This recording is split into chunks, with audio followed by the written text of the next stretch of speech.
Okay, I brought the periodic table and we're going to continue our discussions on protons, electrons, neutrons, etc. Okay, if you notice right away, okay, each element is in its own box and it's got the element's symbol, it's a letter in the middle, and you got this integer at the top and you got this another number with fractions at the bottom. Okay, I am never ever going to quiz you about what is H stands for. Okay, that's too primitive. Okay, so let's continue our discussion.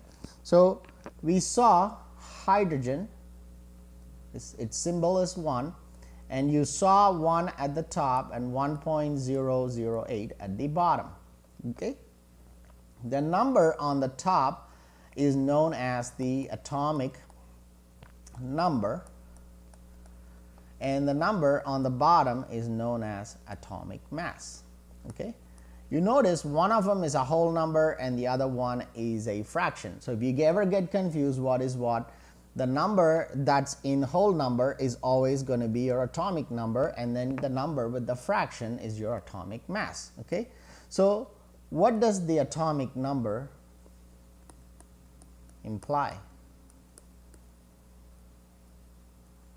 Well, it simply tells you the number of protons and electrons in a given atom.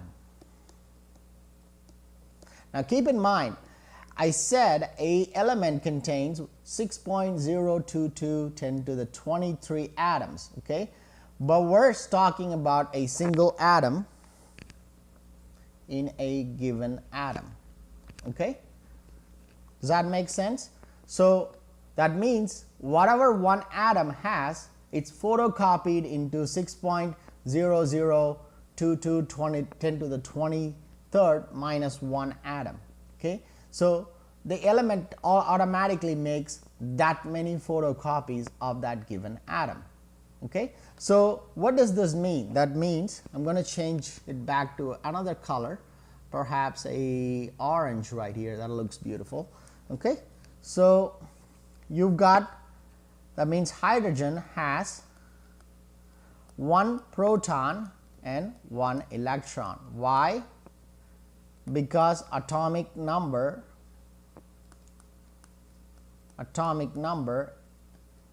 is 1. I feel like an elementary school kid learning how to write. Okay, I'm trying to use the full screen possible so you're not having to read tiny little letters. So let me go back and redo this. Okay, so we know hydrogen is 1. I will never expect you to memorize any of this because you will always use your periodic table. So this is what we're focusing on right now. Okay, atomic number. Okay, the atomic number usually tells you the number of protons and electrons, and we said hydrogen as 1. I'm going to from now onwards call proton as P. So it's got 1 P, and 1 E minus stands for electron. So if you want, I can write it down somewhere here. P stands for proton and E minus stands for electron. Okay, now still there is the question. Remember I said every atom contains protons, neutrons and electrons. So the question now is, I'm going to switch back to a different color. How many neutrons?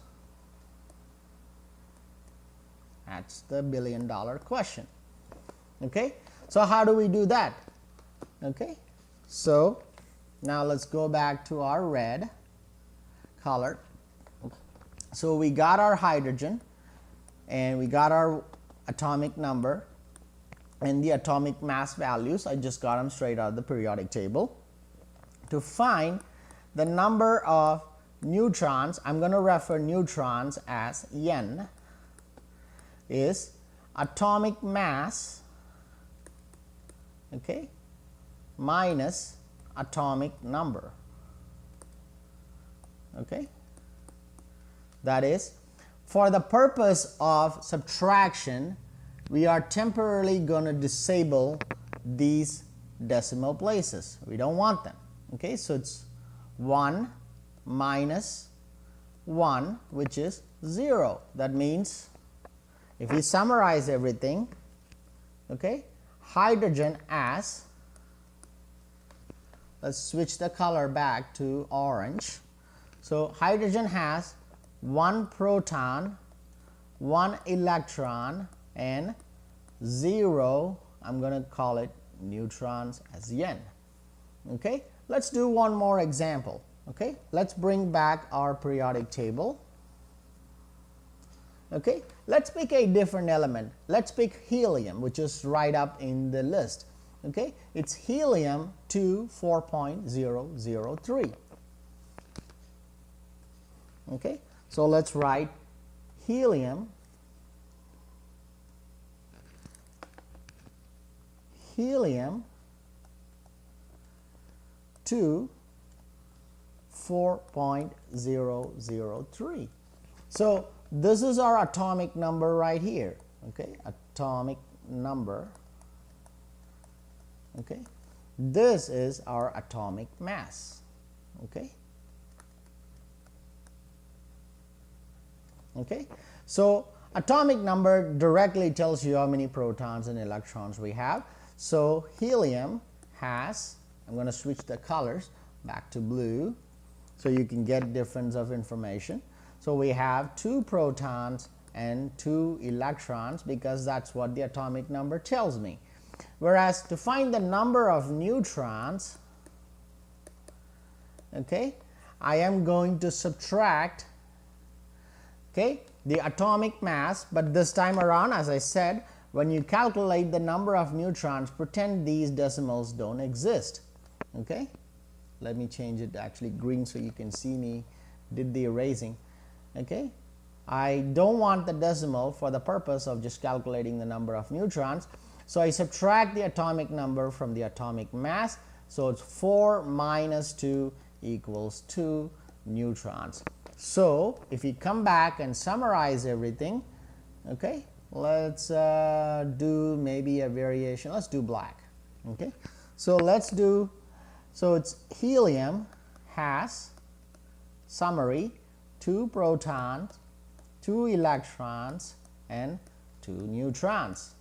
Okay, if you see the summary, I'm going to do this one more time, just slightly different way of summarizing it. Okay, so for hydrogen, I'm just going to say hydrogen.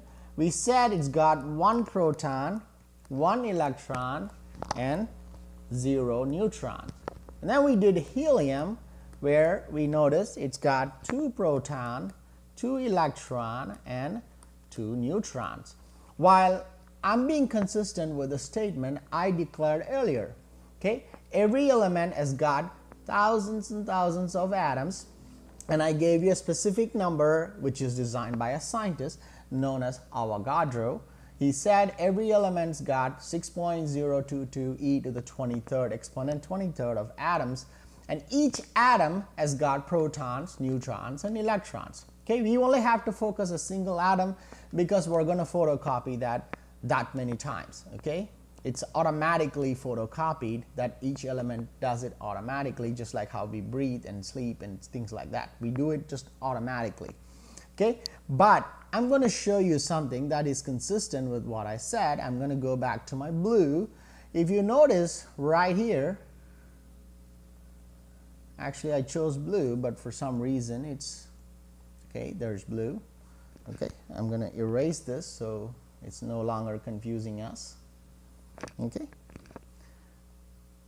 look at this right here. Okay, okay, each element, while it has different number of protons and electrons, for that particular element, when it is in the ground state, like it is in its normal mode, living normally, happily, you can see that it's got identical number of protons and electrons. Whenever there's 1 proton, there's 1 electron. Whenever there's 2 protons, it's 2 electrons.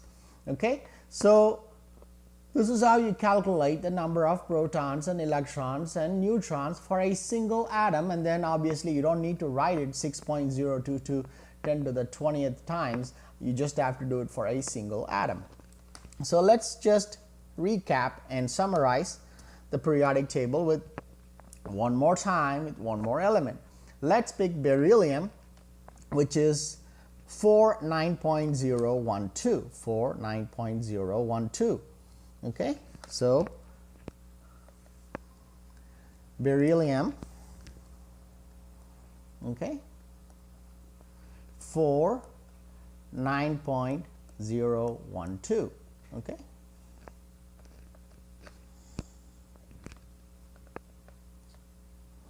.012.